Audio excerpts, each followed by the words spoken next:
Intro. Why money is more about psychology than math. Most people believe money is about math, numbers, formulas, maybe spreadsheets. But if that were true, every accountant would be a millionaire. Every math professor would be on Forbes. The truth? Money is not just numbers, it's emotions. It's psychology.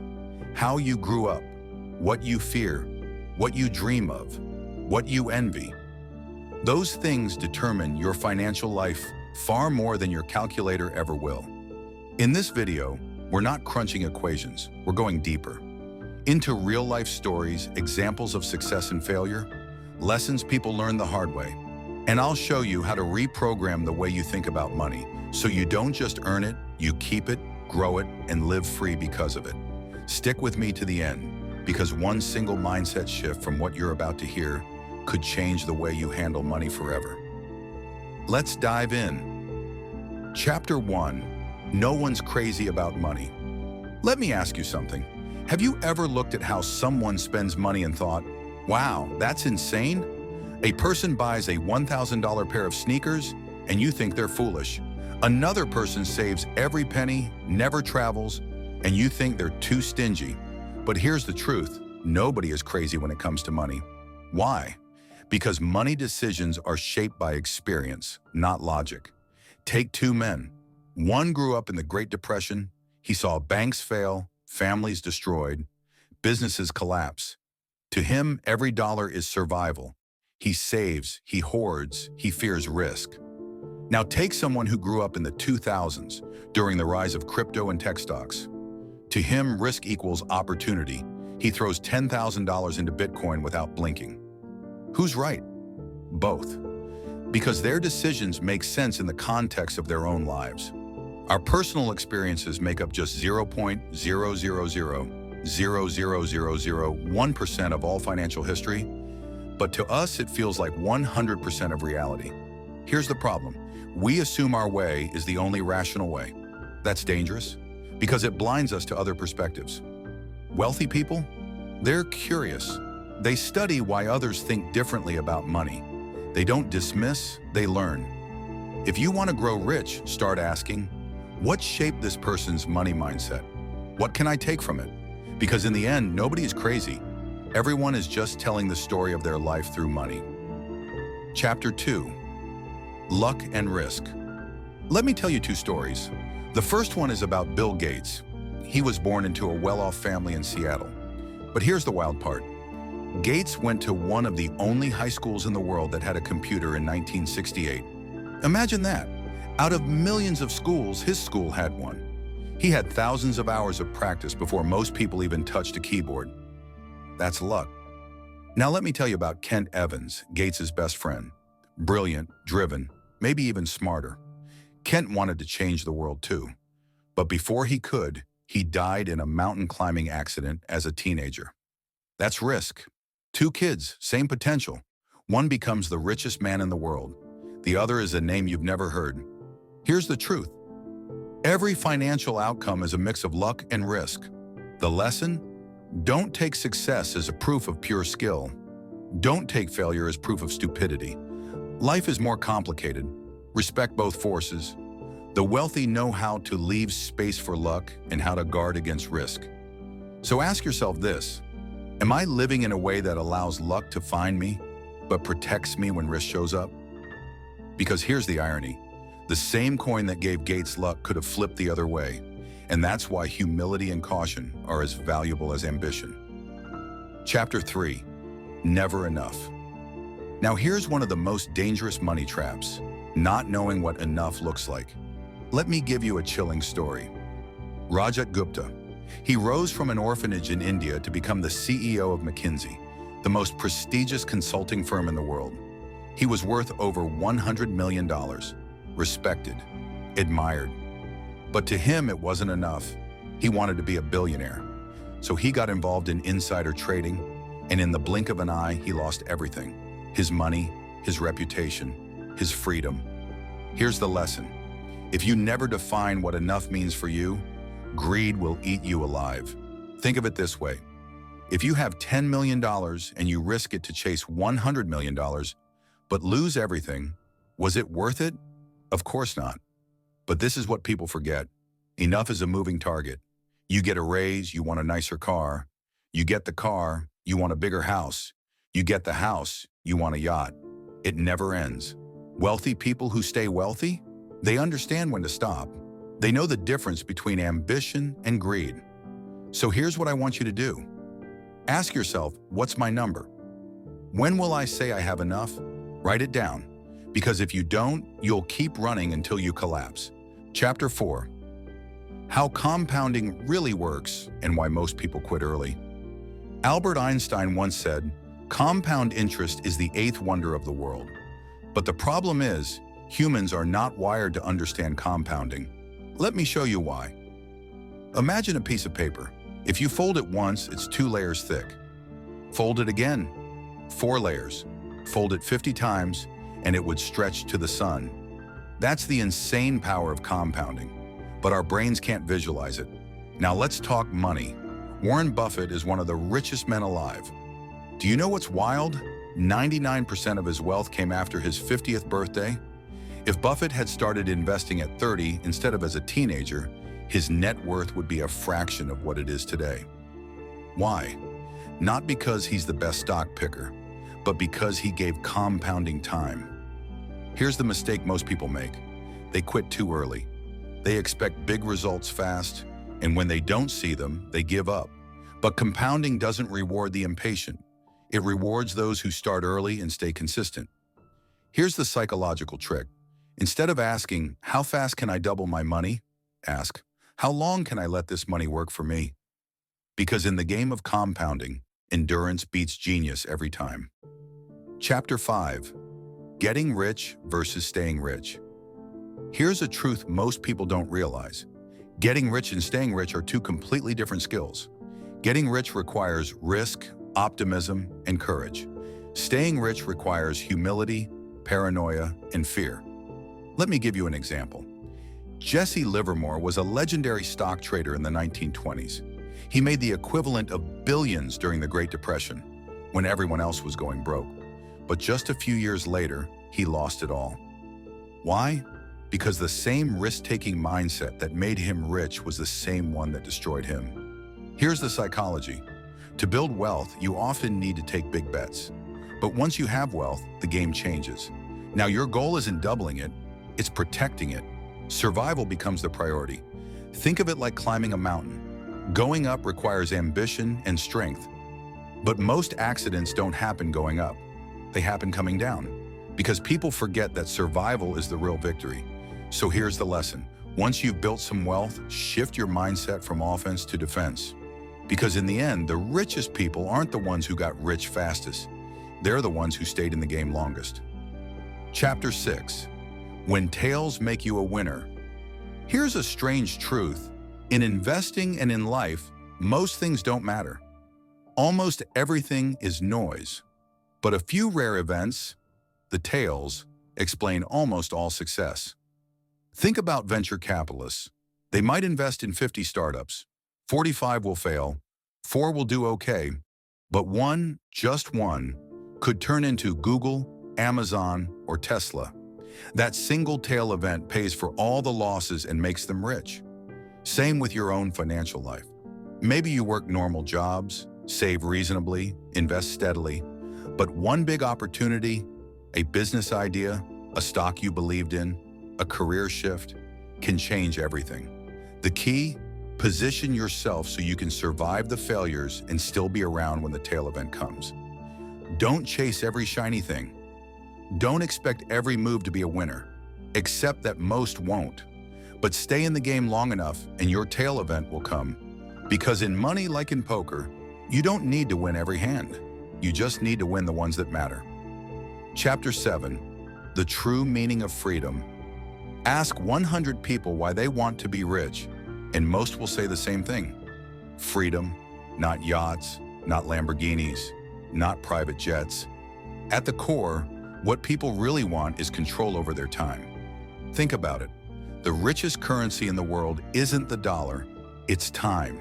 Waking up and deciding, what do I want to do today? That's real wealth. Here's a story.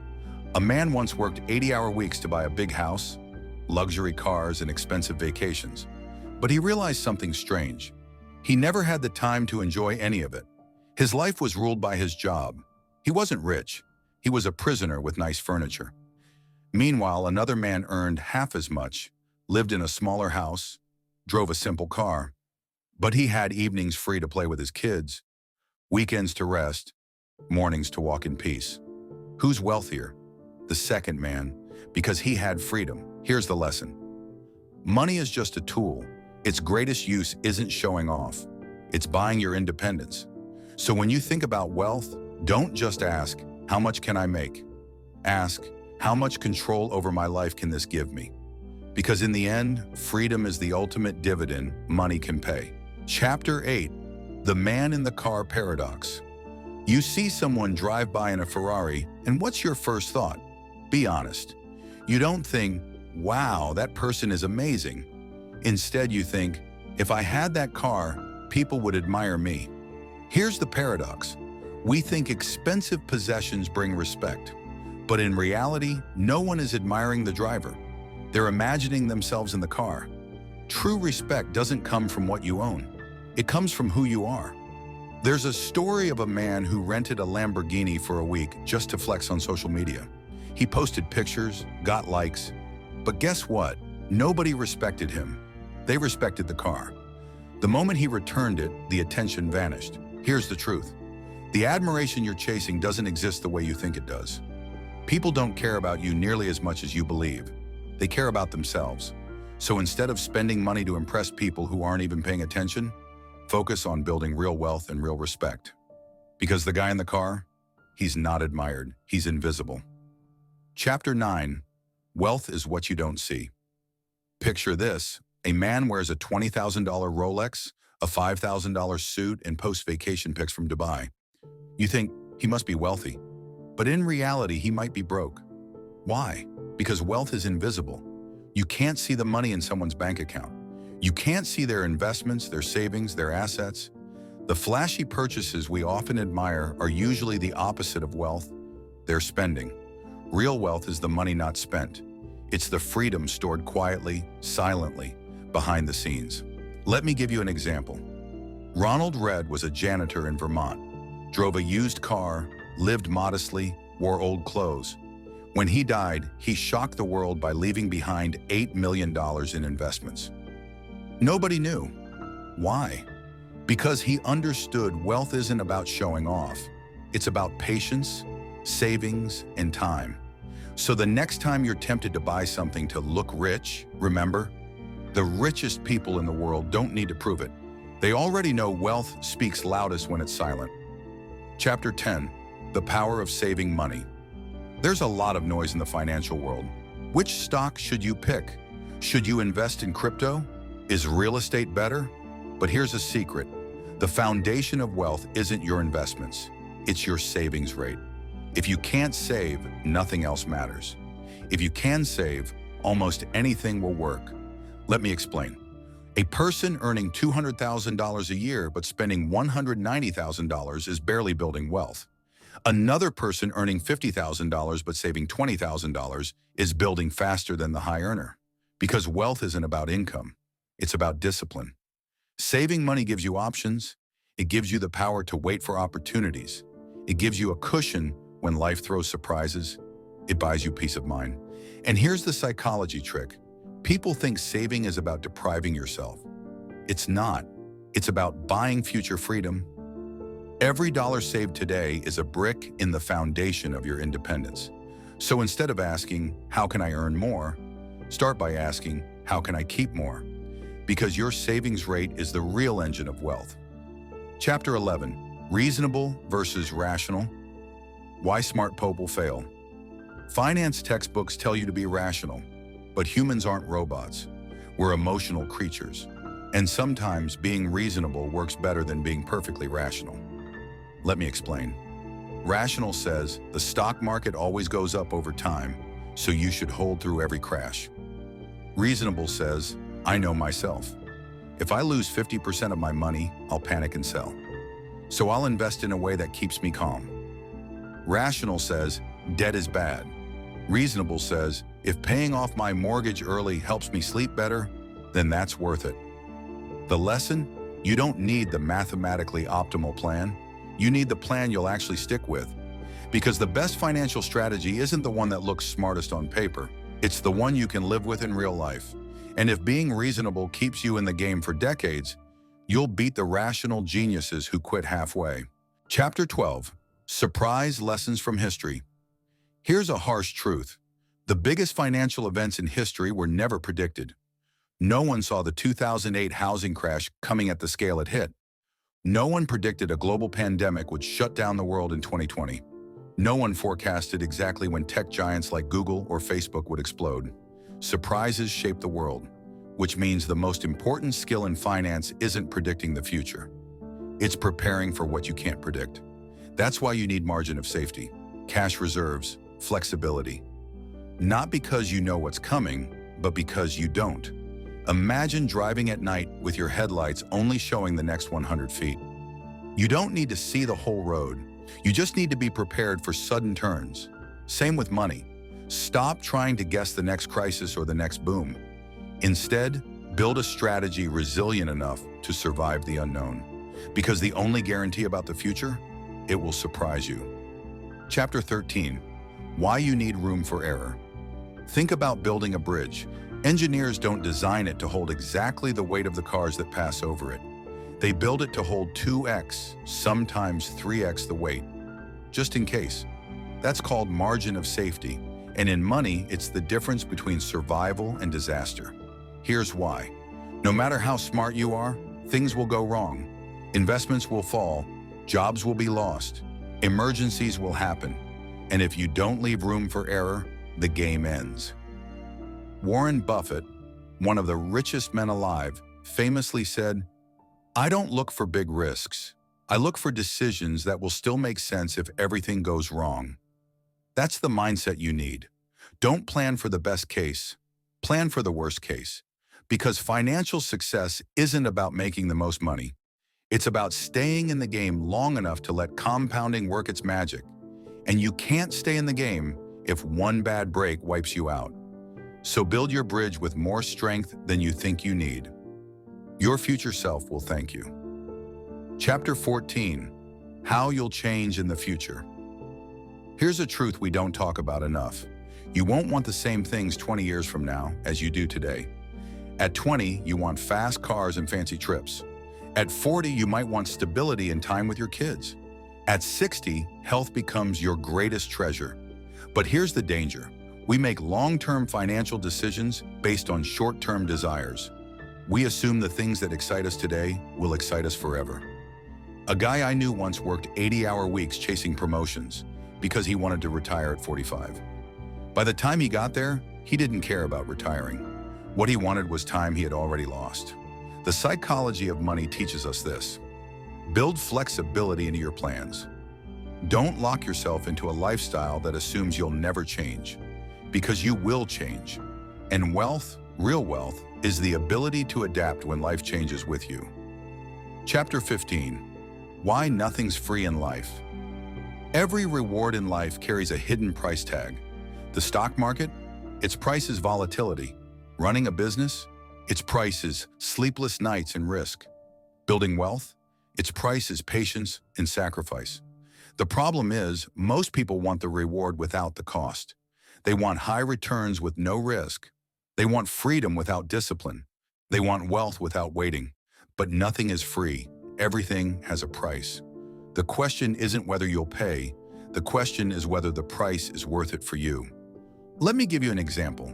During the 2020 crash, the market fell nearly 35% in weeks. Millions of investors panicked and sold. They weren't willing to pay the price of staying in. But those who endured that terrifying moment, they were rewarded when the market recovered and hit new highs. The cost of wealth is never visible up front. It shows up later, in stress, in risk, in uncertainty. And if you can't pay that price, you won't collect the reward. So instead of asking, "What do I want?" ask, "Am I willing to pay the price it takes?" Because nothing in money or life comes free. Chapter 16. You and Me, the social side of money. Here's one of the strangest realities about money. What works for you may not work for me. Imagine two investors. One is 25, single, just starting out. The other is 65, about to retire. Should they invest the same way? Of course not. But on social media, we act like there's only one right answer. A lot of financial arguments aren't about who's right. They're about different goals, different timelines, different lives. Here's the psychology trick. When you see someone making money moves you don't understand, don't assume they're dumb. They might be playing a totally different game. Think about traders who buy and sell daily. To a long-term investor, that looks insane. To the trader, it's their livelihood. Different games, different rules. The danger is comparing your game to someone else's.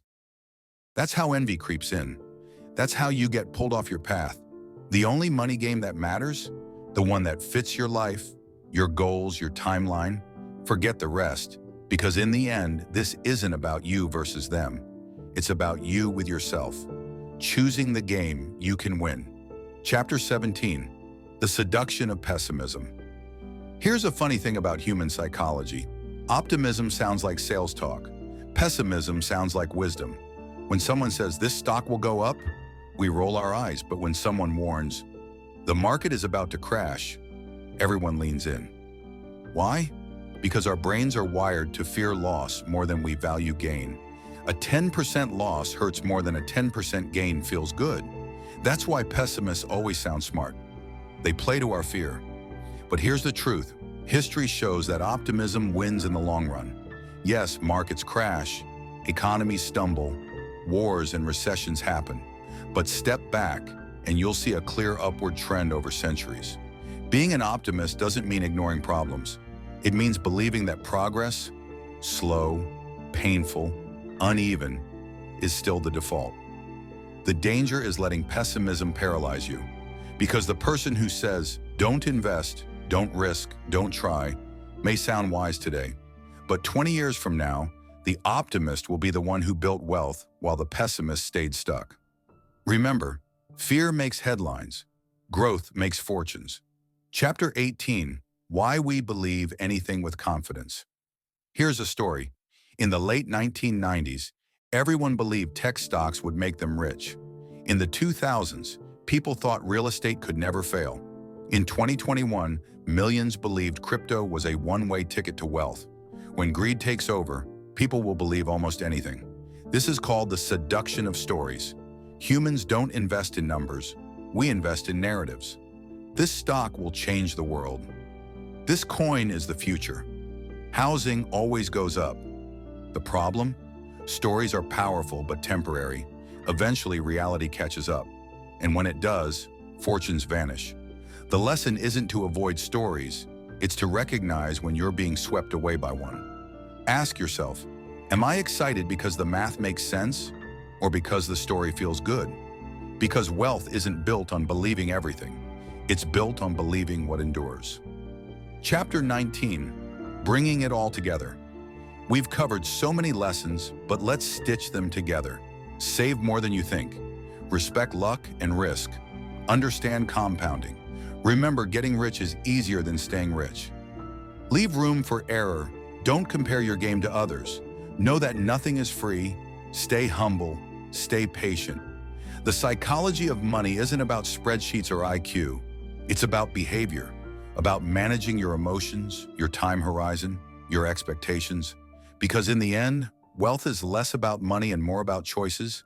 The choice to live below your means, the choice to keep investing when it feels scary, the choice to stay optimistic when pessimism shouts louder. If you can master behavior, you can master money. Chapter 20, Confessions of a Wealth Teacher. Let me end with a confession. Even the smartest investors, the richest billionaires, the most successful entrepreneurs, none of them have it all figured out. We all make mistakes. We all get caught in stories. We all underestimate risk. But here's the beauty. You don't have to be perfect. You just have to avoid being stupid. In money, survival is success. If you can avoid the big mistakes, the ones that wipe you out, you'll be around long enough for compounding, patience, and progress to carry you forward. So don't worship billionaires. Don't copy every investor. Don't think anyone has all the answers. Play your game. Stay in the game. That's enough. Epilogue. The real psychology of money. So what's the psychology of money really about? It's not about beating the market. It's not about chasing trends. It's not about getting rich overnight. It's about humility, patience, optimism, and survival. It's about understanding that money isn't math. It's human behavior. And behavior is messy, emotional, flawed, but also capable of greatness. If you walk away with one lesson, let it be this. Wealth isn't just built in your bank account. It's built in your mind, in how you think, how you react, how you choose. Because in the end, money is simple, but people make it complicated. And if you can master the psychology of money, you can master your future. If this opened your eyes, don't stop here. Subscribe to the channel for more no-fluff lessons on wealth, investing, and building a financial life you can be proud of. Remember, the journey to wealth isn't a sprint, it's a mindset. And together we're going to master it.